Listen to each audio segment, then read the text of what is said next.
Good evening. You guys would like, go and take your Bibles out to uh, Psalms. We're going to look at Psalms 131 tonight. Just out of curiosity, how many people are familiar with Psalms? I'm pretty sure it's a hot topic for everyone. So, yeah, good. You guys can't judge me then. So Psalms 131 is a psalm that I came across just a couple years ago. Like many of you, it's not on my radar. Wasn't really something that I was tracking.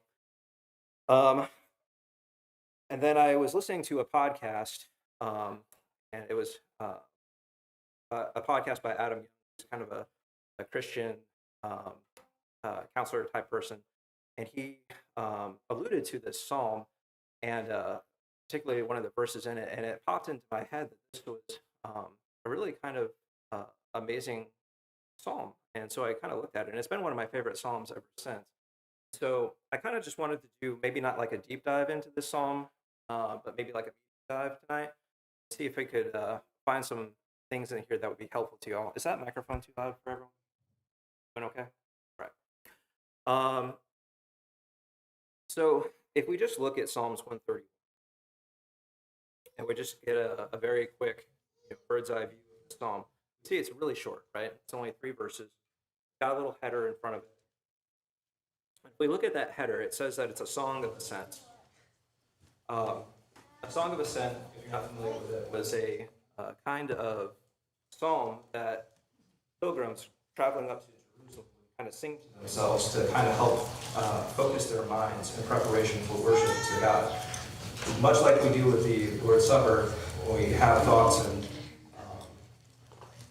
prior to partaking of the memorial, this would have been a psalm that the Israelites would have probably sung to themselves as pilgrims as they're traveling up to Jerusalem to kind of put themselves in the mindset of worship. Or maybe they would have even sung the psalm as they were ascending the steps up into the temple itself.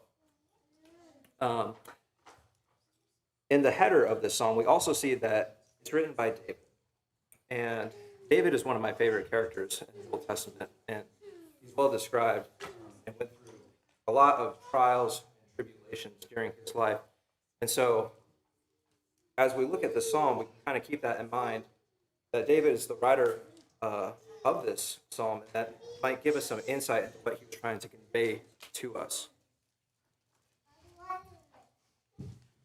And as I kind of just look at the tone of this psalm, as I'm reading through the words of it, and just kind of giving it a glance over, it kind of almost sounds to me like David is writing this psalm to himself, kind of as a reminder to himself. I got through reading the book Meditations by Marcus Aurelius. It's a Stoic philosophy book. I got through reading that not too long ago. And in that book, Marcus Aurelius, he's a Roman emperor back in the day, and he's writing to himself very basic things like, hey, make sure that you treat people nicely. Hey, make sure that you wake up on time and get out of bed.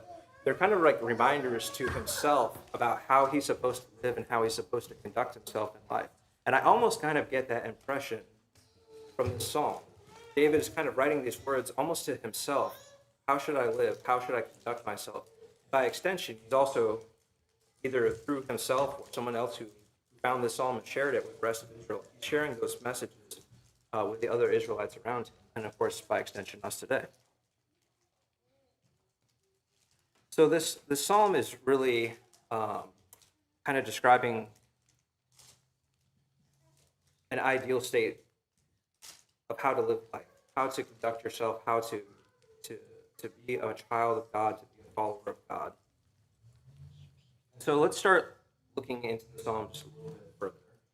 And I'd like to just start at the beginning of the psalm, and we'll start reading our way through it. It starts off in verse 1 by saying, "O Lord, my heart is not lifted up, my eyes are not raised up too high." So David starts off this psalm by acknowledging that he is not going to be too proud. He's not going to have a heart that's puffed up and arrogant, full of pride, and he's going to keep his eyes not high, but instead low, on things that he can focus on, right? And if you think about David's life, he had a lot of things that he could have been proud of. Now, I'm not sure exactly at what point in his life David could have written the psalm, but even as a young man, um, David had a very adventurous life. He was a shepherd. Um, when he was a shepherd for his father, he killed a lion, a bear. He killed Goliath when he was around 16 years old. He went on to become a general for Saul, the king of Israel, and became kind of a champion, like a Patrick Mahomes, of his day. Everyone kind of knew his name. He was the one that everyone was celebrating. He was the one that everyone was looking at, um, and singing songs of praise about him. And so David had a lot that he could have looked back in his life about and been really proud of it. But instead, he's reminding himself not to think about those things, but instead to keep his heart humble and to keep his heart low.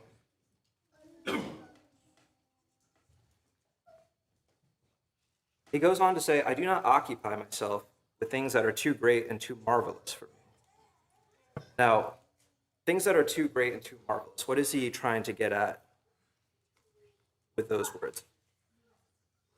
There could be a lot of things that are too great and too marvelous for us to consider. I don't have an exhaustive list of what he is trying to get at, but perhaps some things that come to my mind are, maybe this psalm is trying to get us to not consider things like that are outside of our control.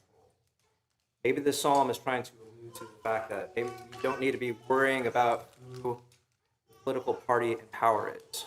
Maybe the psalm is trying to get at we don't need to have an answer to global warming. Maybe the psalm is trying to get at the fact that we don't need to have an answer to ending poverty or stopping disasters or trying to keep bad things from happening to us. Maybe this psalm is alluding to the fact that we don't need to be trying to spend a lot of time worrying about how we're going to fix everything that's wrong with the world. And maybe that's what David was reminding himself of as he was writing these words. Maybe he was trying to remind himself that even though he's king, he's not trying to fix everything. He's trying to maintain a sense of control over the things that he's responsible for. And I don't think it's implying that he doesn't ever think about those things. I don't think the psalm is implying that David doesn't think about the fact that there's bad things that are happening out in the world. There's things that are that he would like to see changed. There's things that he would like to see fixed. But he says that he doesn't occupy himself with those things. He doesn't dwell on those things. So his mind is occupied and dwells elsewhere. So let's move on to verse 2. In contrast to dwelling on those things, in contrast to dwelling on things that are too high, too marvelous, too mighty, things that he can't control, instead it says, I have calmed and quieted my soul. So instead of doing all those things, he is focusing on what he can control. And the things that he can control are within himself. And so it says that he takes action in this regard. It phrases it as an action kind of sentence. I have calmed and quieted my soul. It wasn't a passive state. It wasn't a thing that just happened to him and he suddenly felt at peace. He took direction in his life to make sure that he did calm and quiet his soul. And that tells me that there's a sense of power that David had in that. Oftentimes it's easy to fall into a victim mentality where we see all the bad things that happen around us. We see all the conflicts, we see the trials that we go through, and feel oftentimes like they're too much for us to handle, they're overwhelming. But David has this idea, this sense of power that he is able to calm and quiet his soul in the midst of all that. And then he goes on, after he calms and quiets his soul, to give us this illustration, which is really interesting. And it's an illustration of a child and its mother. And it's not just a child. He in particular details that it's a weaned child. Now, all the commentators that I've looked at are pretty much in agreement that the mother in this verse is referencing God. And it's unique in the fact that, this is one of the few instances where the Bible alludes to a feminine characteristic of God. Now, we know, from other verses that God made us in his image, both male and female, and so this psalm is not trying to,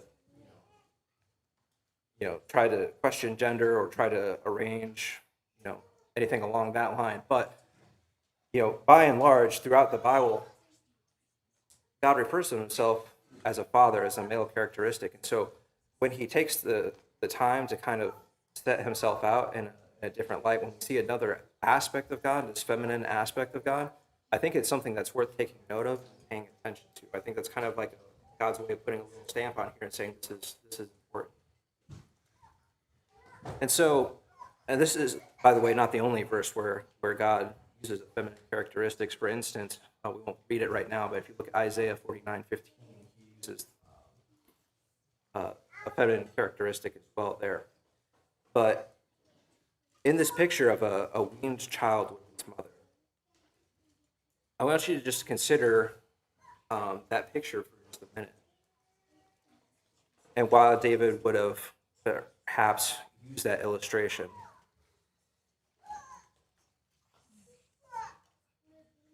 so if you think about a nursing child, I have 4 kids myself. If you've ever been through the nursing experience as a parent, you know that the nursing experience is fairly exhausting, right? You know that having to take care of a child that's nursing is a full-time job, oftentimes for both parents. And even though babies are like really cute and squishy and everyone loves babies, like when you're a parent, you don't really get that. You don't really get that aspect of it, right? What you see instead is this little bundle of needs that you have to take care of 24/7. That needs to be sold, that needs to be fed, that needs to be changed, that needs to be rocked to sleep. And then by the time you've done that, it's time to start it all over again. And there's no room in your life for you anymore. It's all about that infant. But David doesn't describe himself, and he doesn't use a picture in this psalm of a nursing child. He uses a picture of himself as a weaned child. And so think about what that might entail. What would it look like for David to be a child who's weaned? Well, that might mean that he's alluding to himself before God as a child that's not completely and utterly dependent on God, but maybe he's a child that's made some progress towards gaining some sense of independence. When a child is weaned, that child is able to go for a time without having to feed. It's able to go for a time without needing direct attention from its parent. And I think that's why David starts to use this illustration here, is because he's able to calm and quiet his soul. And part of the way that he's able to do that is because he's able to put aside some of those needs, to delay some of those things that he wants for just a little bit of time. Now, it's also interesting in this illustration that he doesn't allude to himself as an adult, right? He's not an adult before its mother, because what would an adult do? An adult is independent. An adult doesn't need its mother anymore. And so he finds this spot, right? The spot where you have a child who is dependent on God, who still has needs, like a weaned child, a child who's moved on to solid foods. That child is still not independent, right? That child is still dependent on God. That child still needs its mother. But that child can go for a time without having to have instant gratification. That child is able to be apart from its mother for just a short period of time and still be okay. And so the illustration that kind of popped into my head as I was thinking about this, bear with me, it's a little goofy, but I've seen like children at the playground, and I think you guys have playgrounds up here, right? Like they're not all buried in snow. They probably use them like 2 days out of the year, but if you have a playground and you see kids playing on the playground, right? Like sometimes they fall down and they get hurt or whatnot. You see this child, and he's just sitting there. He's hurt. He's crying, and he's crying. He's crying, and he's just waiting for his mom to come in there and rescue him. He sits there on the ground. And he continues to cry. And you see the child doing that. Mom rushes over. She's like, "Oh, my poor baby," and she's like just smothering him and just giving him kisses. And you're like, that child is too old for that, and it feels uncomfortable. Have you ever been in that situation? And you're like, it doesn't feel right. You're like, and then you see a child who goes to the playground, or a similar situation. He falls down, he gets hurt, and he gets up, and he's got a scrape, and maybe he cries, and maybe he really is hurt, and that child is able to stop crying and go find his mother. He's able to ask her what he needs. Maybe it's a Band-Aid, maybe it's a kiss on the knee, whatever it is. That child is able to go to his mother and ask for the things that he needs, ask for that comfort from his parent, and then maybe he's okay. And you see that, and you're like, that child, which of those two children is fine? Which of those two children has some ability to take care of itself? Now, they both had a parent. They both had needs. One child was able to get those needs taken care of in a way that showed some power and control over itself.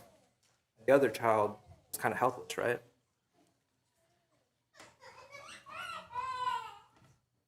So, if you look at verse 2 a little bit closer, David says, "I have calmed and quieted my soul." He said, "like a weaned child with its mother." And then he goes on to say, "like a weaned child is my soul within me." I think this is probably one of the most interesting parts of this psalm. So this doesn't show up really well in the New International Version. And so if you're reading from that, I would encourage you to look at like ESV or a New King James or King James, because it kind of breaks the verse down just a little bit different. Because it's almost like there's, "but I've calmed and quieted my soul," header, and then there's a sub bullet, "like a weaned child with its mother." Other sub bullet, "like a weaned child is my soul within me." And what's happening in that verse is what's called a chiasmus. It's a special kind of poetry. We use it all the time in all kinds of different places, right? All for one and one for all, would be a very simple version of that, right? Two parallel thoughts, but you kind of reverse how you're thinking about things in the sub version of it, so that you can kind of both get parallelism, see how they compare to each other, but also a contrast between the two. And so he's doing that exact same thing here. So it says, "like a weaned child with its mother." He's comparing that to, "like a weaned child is my soul within me." And so what I think is really interesting about that is David is comparing himself to a child before God, a weaned child to his mother, but he's also looking at himself, his soul, all the things that make up David, right? A soul, all his thoughts, his wants, his hopes, his desires. He's looking at himself, his soul within himself. He's looking at that soul within himself as a child that he's a parent of.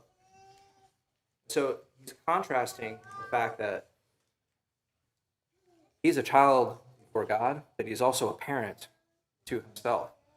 So this kind of ties into this whole thought that David is able to be a child before God. He's able to comfort himself, but he's also got power as a parent to help himself, help his soul become healed before God.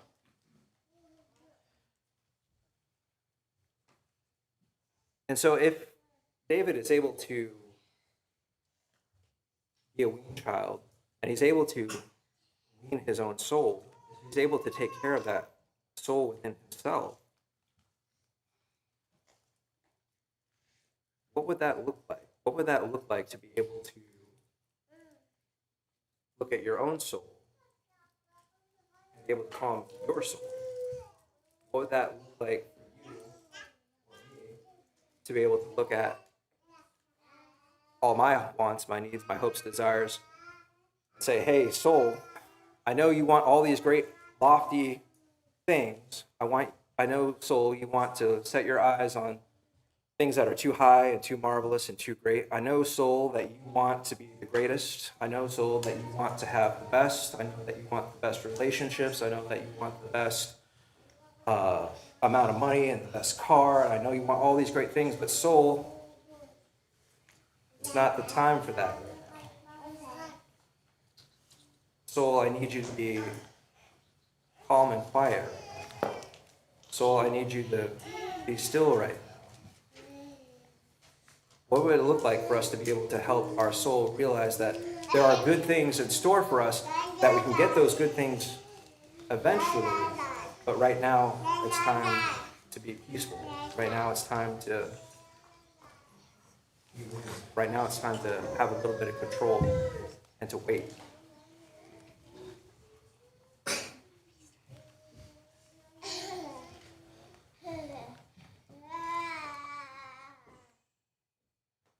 I think that this is the kind of thing that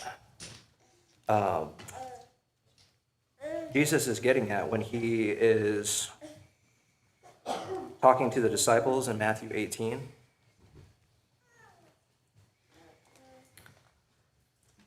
And if we look at Matthew 18, and starting in verse 1, it says, "At that time the disciples came to Jesus, saying, 'Who is the greatest in the kingdom of heaven?'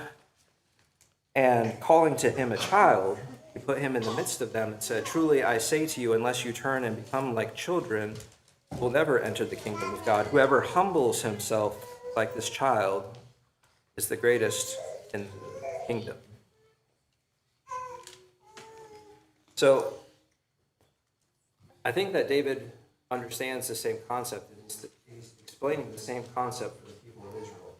There's a certain amount of humility and power in assuming the role of a child.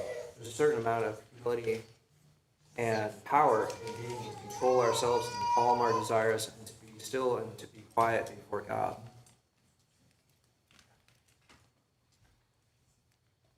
And so kind of what I would like to conclude verse 2 with is, have you thought about how that you were a child before God? What is your thought about being a child of God? Are you still trying to be independent? Are you still trying to make yourself an adult and say, "I don't need God"? Are you still trying to make it through life on your own and ignore the fact that you have needs? Or are you looking at your life and waiting for God to fix everything for you? Have you decided that I'm going to be a child of God, but as long as I'm going to be a child of God, God's going to take care of me. He's going to do all the things, and I don't have to do the work. Are you waiting on God to make everything perfect for you so that then you will go ahead and serve Him, so that then you will go ahead and take a few steps to do what's right? David concludes Psalms 131 in verse 3, which I think is the final piece of the puzzle, and that is to have hope.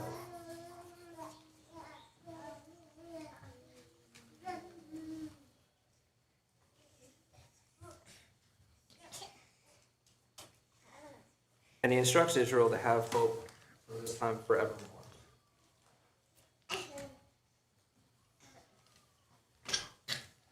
Hope is what's going to help us get to that point where we are able to let go of some of our needs. Hope is what's going to help us to be able to let go of some of our desires.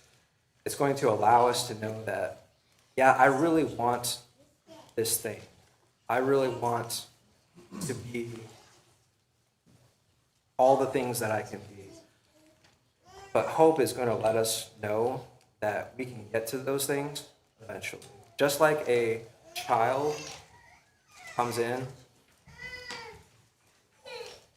to a household and they move throughout the day, they never question that dinner is going to be waiting for them at the end of the day. Right? They're able to be weaned, they're able to be self-sufficient to a day, but they always have that expectation. They have that assurance in themselves that dinner is going to be ready and waiting for them. But they know they're going to be okay until. Now, they may want things sooner. They may want things to be different, but they know that something's going to be waiting for them. They have hope that things are going to be better.